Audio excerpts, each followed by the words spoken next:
हम जो बात कर रहे थे balance of trade current account, उसके अंदर गुड्स एंड सर्विसेज का एक्सपोर्ट बढ़ाना है और उसके लिए स्ट्रेटेजी, तो रीजन वाइज स्ट्रेटेजी पिछले लेक्चर में देखी थी और इस बार हम प्रोडक्ट वाइज स्ट्रेटेजी देख रहे हैं कि agriculture, textile, James, jewellery, engineering project, export, defence, IT, pharmaceutical में क्या क्या समस्या है और क्या कुछ थोड़ी बहुत दवाइयां करनी है, वहां तक हमने देख लिया।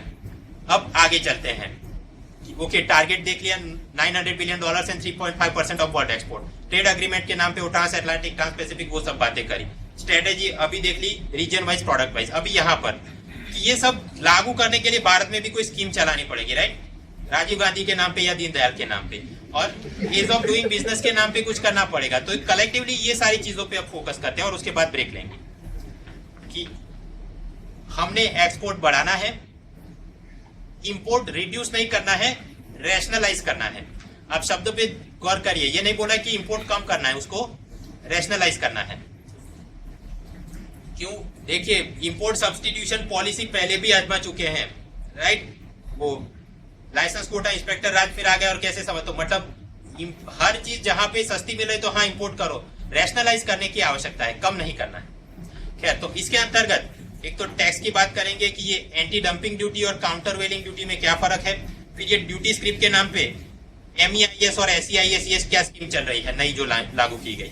एज ऑफ डूइंग बिजनेस के नाम पे क्या करेंगे, और इंफ्रास्ट्रक्चर में SEZ, एक्सपोर्ट हाउसेज और side scream, town of export experience, ये सारी क्या चीजें हैं, थोड़े थोड़े मुद्दों की चर्चा करनी।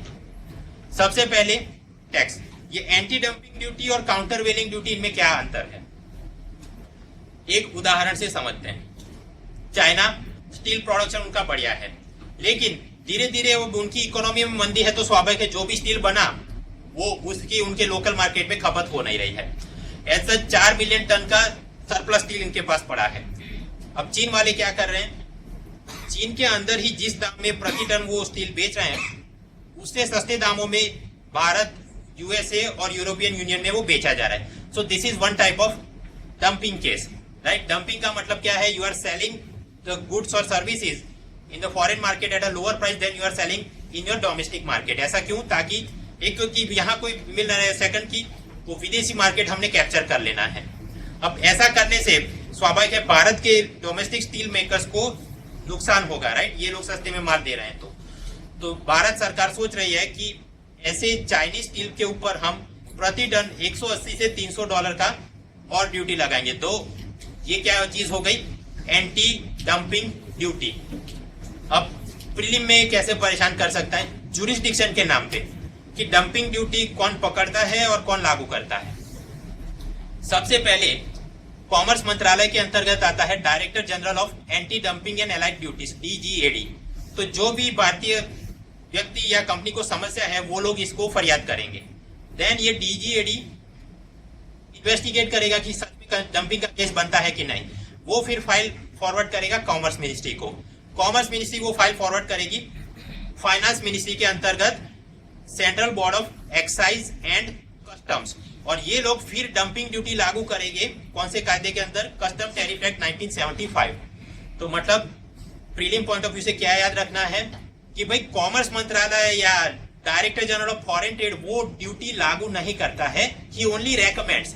फाइनली लागू कौन करेगा, central board of excise and customs. Okay, और सर्वे ने क्या बोला कि ऐसे स्वाभाविक है हर एक देश वाले इन्वेस्टिगेट करते होंगे कि कौन डंपिंग कर रहा है। तो ब्राजील वाले ने सबसे ज्यादा ऐसे केस ओपन किए थे इन्वेस्टिगेशन में, और पूरे विश्व में सबसे ज्यादा एंटी डंपिंग कौन से माल पे लग रही होगी, स्वाभाविक है चाइना के सामने। तो उन्होंने, सर्वे वालों ने ये टेबल बना के दिया है। ओके, एंटी डंपिंग क्लियर है। अब सवाल तो फिर काउंटर वेलिंग ड्यूटी या CVD ये क्या चीज है। एक काल्पनिक उदाहरण से समझते हैं। मान लो सोलर पैनल बनाई जा रही है अमेरिका में भी और भारत में भी, लेकिन अमेरिका में जब वो उत्पादन होता है उस पर 0% एक्साइज है, साथ ही साथ मान लो कि उसको कोई सब्सिडी भी दी जा रही है, और ऐसा करते अमेरिकन सोलर पैनल का एक यूनिट बन रहा है मान लो $100 में, प्रॉफिट के साथ टैक्स सब कुछ जोड़ के वो बंदा अमेरिका और दूसरे विश्व के सभी देशों में $100 में एक पैनल बेचने को तैयार है अमेरिकन कंपनी। सामने भारत की कोई सोलर पैनल कंपनी बना रही है जिसपे भारत सरकार ने 10% एक्साइज ड्यूटी लगाई है, मान लो कोई सब्सिडी भी नहीं दे रहे हैं, और ऐसा करते वो अपना cost of operation plus profit जोड़ के भारतीय सोलर पैनल बेच रहा है $120 में। अब आप देखो अमेरिकन कंपनी भारत में जब अपना माल बेच रही है $100 में, राइट, और अपना महंगा है तो अपने वाले को नुकसान हो रहा है। But this is not a case of dumping. Why? क्योंकि $100 में वो अमेरिकी कंपनी अमेरिका में भी बेच रही है, रशिया, जापान, भारत सभी जगह बेच रही है, सो दे आर नॉट डंपिंग। लेकिन अपनी कंपनियों को फिर भी नुकसान हो रहा है because of some domestic issues कि हम लोग ने टैक्स ज्यादा दिया है, लगाया है, सब्सिडी कम दे रहे हैं, XYZ। तो ऐसे केस में how can we create a level playing ground?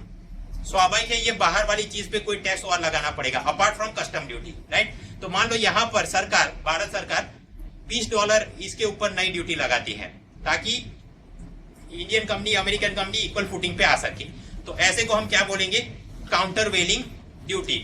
It is levied on the imported items to give a level playing chance to the local companies. तो मतलब एंटी डंपिंग क्या? विदेशी एक्सपोर्टर जानबूझ के सस्ते में माल दे रहा है। फॉर एग्जांपल ये चाइनीज स्टील हमने देख लिया। काउंटर वेलिंग ड्यूटी क्या? कि सब्सिडी और टैक्सेशन के चलते विदेश वाली चीज भारत में सस्ते में आ रही है। They are not deliberately selling, वो उसी सस्ते में ही आ रही है और उसके सामने भारत की कोई कंपनी के ऊपर टैक्स सब्सिडी के कारण उनका पूरा महंगा चल रहा है। तो ऐसे केस में विदेश से आने वाली गुड्स या सर्विसेज पे हम जो ड्यूटी लगाएंगे to provide an equal chance, उसको बोलेंगे काउंटर वेलिंग ड्यूटी। और दोनों ही केस में कस्टम ड्यूटी तो अलग से लगती ही रहेगी। व्हाई? बिकॉज इंपोर्ट हो रहा है तो कस्टम ड्यूटी लगेगी। एडिशनली डंपिंग या CVD लग सकती है। अब सर्वे का क्या बोलना है? एंटी डंपिंग ड्यूटी हाँ वो तो चालू रखनी चाहिए, अदरवाइज भारतीय कंपनियों को नुकसान होगा।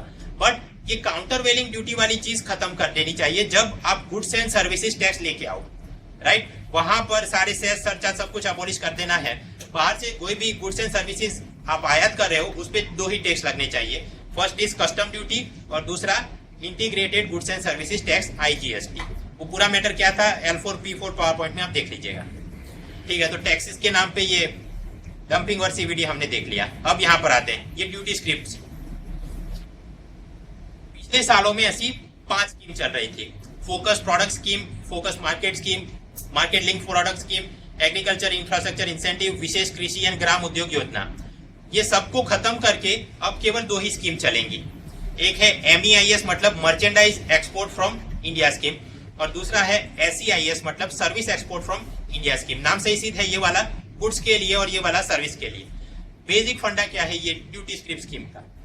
मान लो भारत की कोई KPO, नॉलेज प्रोसेस आउटसोर्सिंग, ऐसी कोई संस्थान अमेरिका के बच्चों को कोई तालीम दे रही है और उनका एक दिन का सेशन का चार्ज चल रहा है $100। तो मतलब भारत की ये कंपनी वहां पे सर्विस एक्सपोर्ट किया और सामने उनको कितना मिला?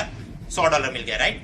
और SEIS मतलब service export from India scheme के अंतर्गत ऐसा है कि इस प्रकार का KPO कुछ चल रहा होगा तो उसे 5% स्क्रिप बेनिफिट दिया जाएगा। मतलब आप ऐसा इमेजिन कर सकते हो कि ये वाली कंपनी का कोई ऑनलाइन अकाउंट या डिजिटल वॉलेट होगा जहां पर, क्योंकि इन्होंने 5% मतलब $100 का एक्सपोर्ट किया तो उसका 5% मतलब $5 भारत सरकार की तरफ से एडिशनल दिया जाएगा, राइट? तो अब इस कंपनी के पास कितना माल आ गया? $100 का एक्सपोर्ट किया वो माल आया प्लस ये $5 और आ गए, 105 हो गया। बट ऐसा नहीं कि ये $5 का वो कोई भी काम कर सकते हैं, नो। स्पेसिफिक पर्पज है कि ये जो आपको ड्यूटी स्क्रिप मिल गई, राइट, वो आप कोई और टैक्स की भरपाई के लिए ही यूज कर सकते हो। फॉर एग्जाम्पल कौन कौन सा?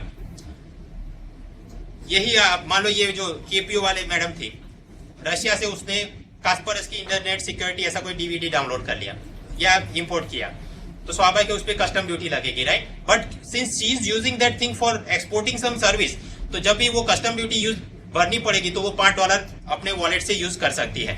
सेम वे मान लो कोई कंपनी पहले मैन्युफैक्चरिंग करेगी तो उस पर एक्साइज ड्यूटी लगेगी और जब वो एक्सपोर्ट करेंगे, राइट, तो यहाँ पर ये जो अपना $5 था वो एक्साइज ड्यूटी भरने के लिए वो यूज कर सकते हैं। सेम वे सर्विस टैक्स के लिए या ऐसा ही कोई एक्सपोर्ट इंपोर्ट करते वक्त कुछ लाइसेंस करवाना है, कोई एप्लीकेशन फीस भरनी है, वो सारी चीजों पे ये आप जो ड्यूटी स्क्रिप आपको मिल रही है वो यूज कर सकते हो। आउटसाइड ऐसा नहीं कि भाई लाइट बिल, फोन बिल भरने के लिए आप यूज कर सकते हो। सो MEIS एंड SEIS बेसिक फंडा इज दिस कि आप कुछ एक्सपोर्ट करो और सरकार ने बोला होगा कि उसके ऊपर आपको इतना % ड्यूटी स्क्रिप बेनिफिट दिया जाएगा। पहले भी ऐसी बहुत सारी स्कीम चल रही थी, 5 महीने दिखाई, विशेष वो खत्म कर गया। अभी क्या केवल 2 ही, गुड्स के लिए MEIS एंड सर्विसेज के लिए SEIS। लेकिन ऐसा भी नहीं कि आप कोई भी चीज एक्सपोर्ट करो और आपको ये इस प्रकार का टैक्स बेनिफिट मिल जाएगा। कुछ चीजों पे ये एप्लीकेबल नहीं है। कौन कौन सा? SEZ है, एक्सपोर्ट ओरिएंटेड यूनिट और SI टेक्निकल, दूसरे बायोटेक्नोलॉजिकल पार्क्स वगैरह। वाई? क्योंकि इनको तो पहले से ही टैक्स के अंदर माफी है। सेकंड, रेड सैंडर्स है, बीच सैंड, ये एक्सपोर्ट करने पर नहीं। क्यों? ये चीजें तो ऐसे ही एनवायरमेंट को नुकसान हो रहा है। Third, diamonds, gold, silver, platinum, इस पे एक्सपोर्ट किया तो आपको ऐसा स्क्रिप बेनिफिट नहीं मिलेगा। भाई आप समझो इनका इंपोर्ट ही कम करवाना है to reduce the current account deficit, तो इनको कोई मदद करने की जरूरत नहीं है। अदरवाइज इट विल, वो सारे ज्वेलर्स को और मजा आएगा तो वो और इंपोर्ट करेंगे, current account deficit will keep increasing. Same way iron और दूसरे मिनरल और के एक्सपोर्ट के वक्त भी नहीं। क्यों? आप याद करो, ट्रेड पॉलिसी ने बोला है कि इनका एक्सपोर्ट तो प्रमोट करना ही नहीं है। We require those things for make in India और local manufacturing industries.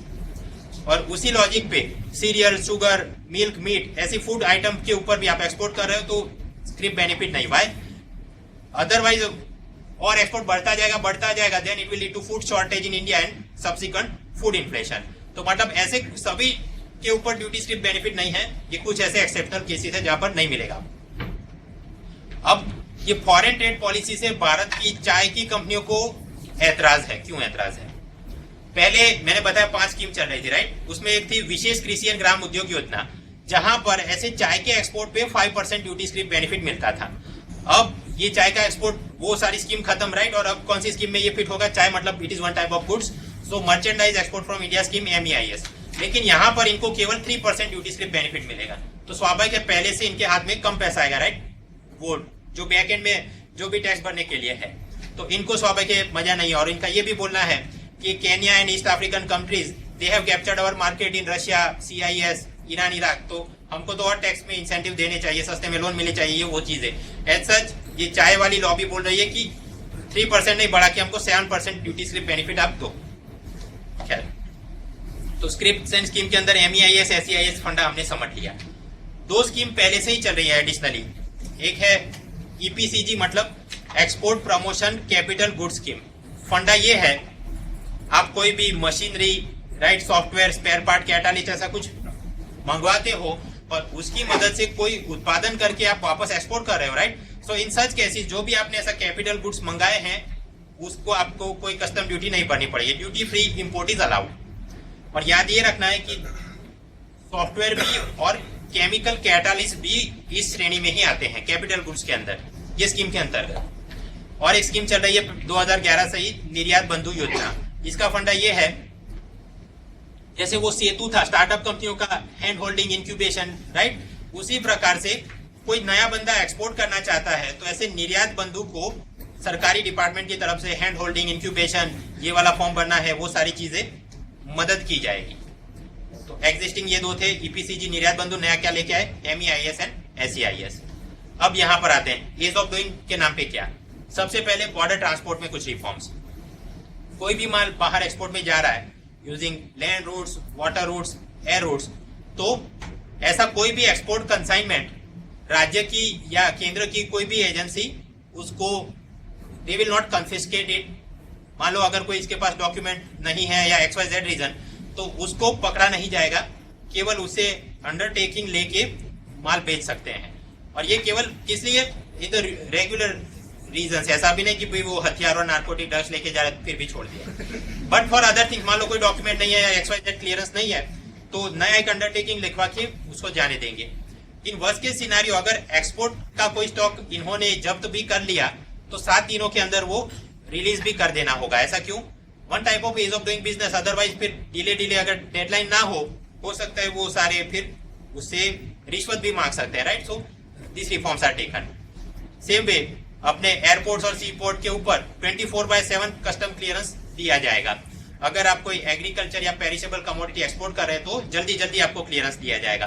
Custom duty के अंदर सेल्फ असेसमेंट भी परमिट, मतलब मेरे ये कार्गो के अंदर इतने 100 लैपटॉप है और उस पर इतना एक्सपोर्ट पे कस्टम ड्यूटी लगना है, बात खत्म, मैंने लिख दिया। तो ऐसा भी नहीं कि फिर हर केस में वो खोल के देखेंगे गिन के 1, 2, 3, 4 है कि नहीं।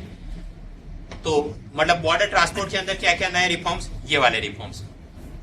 ई गवर्नेंस में क्या रिफॉर्म्स, एक ये साइट बनाई गई जिसके अंदर विदेश के अंदर क्या क्या आपके टेस्ट लगते हैं, क्या नियम कानून का पालन करना है, आपके एक्सपोर्टर को वो पूरे मिल जाएगी matter. Next thing is digital locker.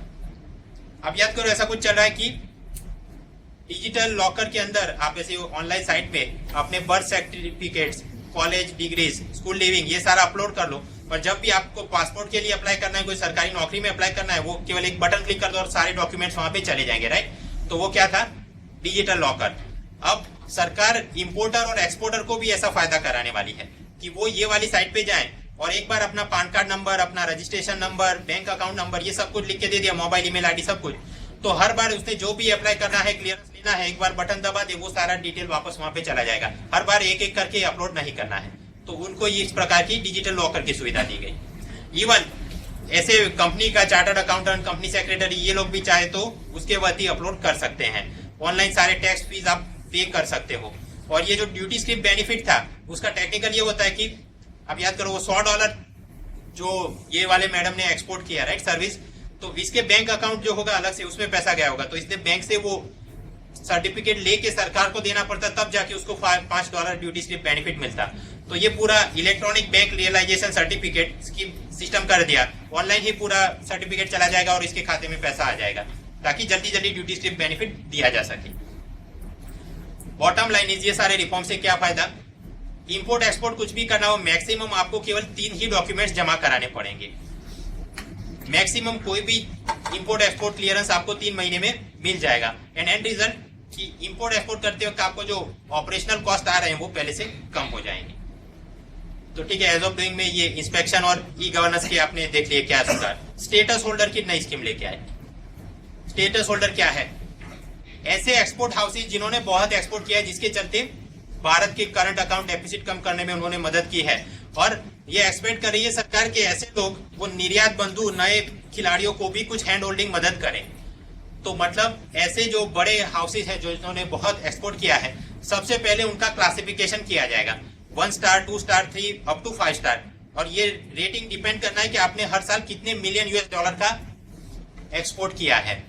आपको इस प्रकार का स्टेटस मिल गया, राइट, तो उसका क्या फायदा, ये सारे फायदे। बॉटम लाइन इज ये मैं पढ़ूंगा नहीं, घर पे आप देख लीजिएगा कि जब भी आपको कोई भी क्लियरेंस लेना होगा सरकार से, जल्दी जल्दी आपको मिल जाएगा। आपने कोई नया वेयर हाउस वगैरह खोलना है तो जल्दी जल्दी वो भी काम आपका खत्म हो जाएगा। और preferential trade agreement, free trade agreement में आपको पता होगा कि ड्यूटी बेनिफिट्स मिलते हैं, तो जो भी इनकी तरफ से सर्टिफिकेट देने जल्दी जल्दी काम हो जाएगा। मतलब स्टेटस होल्डर का बॉटम बेनिफिट क्या है, उनकी फाइलों को दूसरे के मुकाबले जल्दी जल्दी क्लियर किया जाएगा।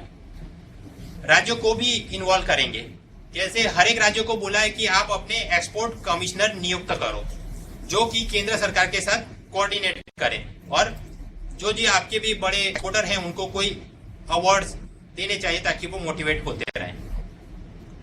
ठीक है, तो एज ऑफ डूइंग में ये border inspection, e governance, status holder, then trade facilitation agreement, ये तो WTO का मैटर हमने देख लिया। WTO क्या है, world trade organisation, international trade को प्रमोट करता है by reducing the tariff barriers and non tariff barriers. L3P4 में वो सारी बातें करी थी। फोकस यहाँ पे करना है। मिनिस्टेरियल कॉन्फ्रेंस, राइट, हर 2 साल पे मिलती है।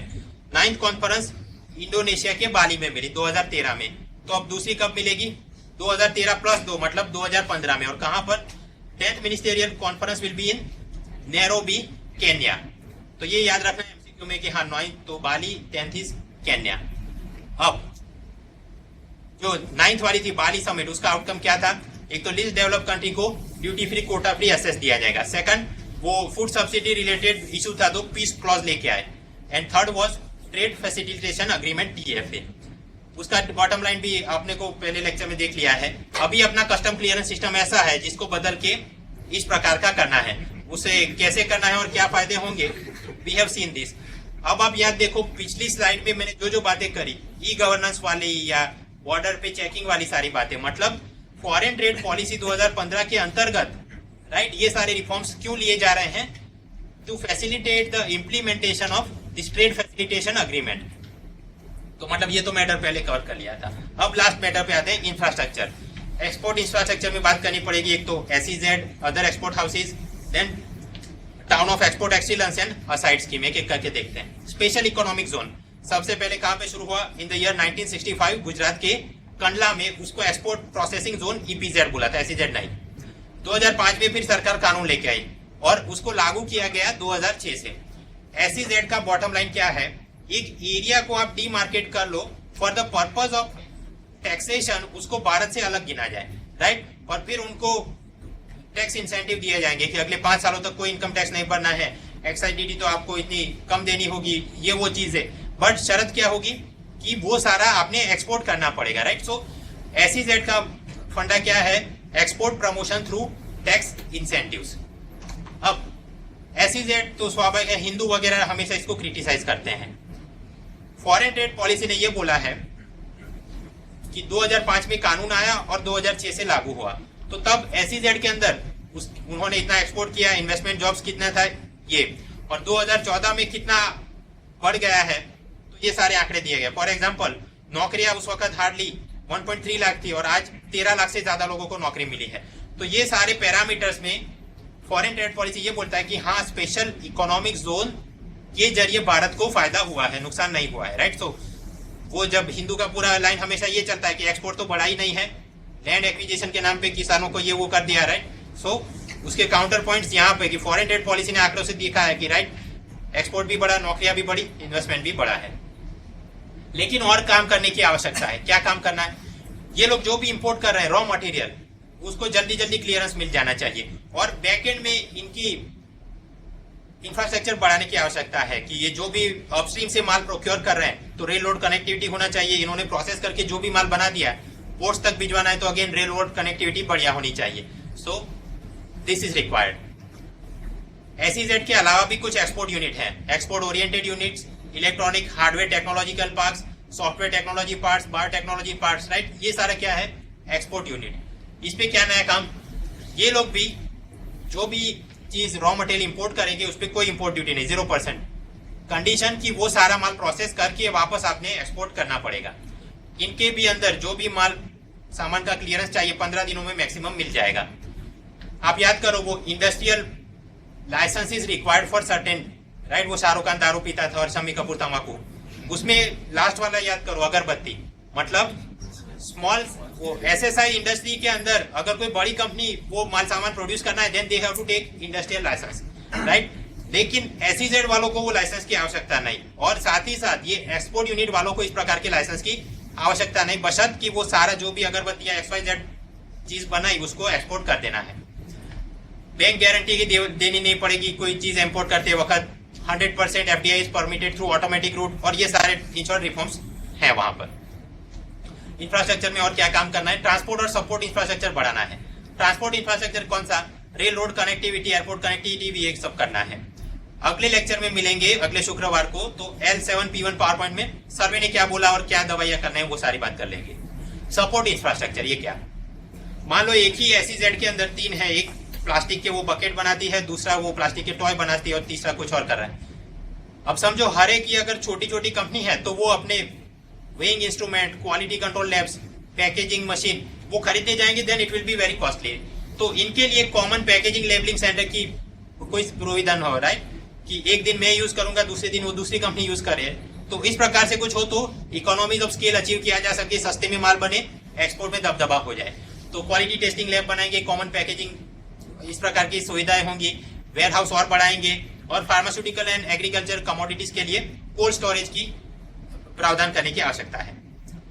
तो मतलब इंफ्रास्ट्रक्चर में SEZ देख लिया, एक्सपोर्ट हाउसेज देख लिया। लास्ट 2 बचे, TE मतलब टाउन ऑफ एक्सपोर्ट एक्सीलेंस। ये क्या चीज है, अगर आपके शहर से एक साल में एग्रीकल्चर, फिशरी और हैंडीक्राफ्ट ऐसा कुछ 150 करोड़ से ज्यादा आप एक्सपोर्ट कर रहे हो, then you are a town of export excellence. और इन 3 चीज को छोड़ के कुछ और हो रहा है, ऑटोमोबाइल है, XYZ थिंग्स, तो वहां पे 750 करोड़ का थ्रेशोल्ड। तो ये वाले क्या है, टाउन्स ऑफ एक्सपोर्ट एक्सीलेंस।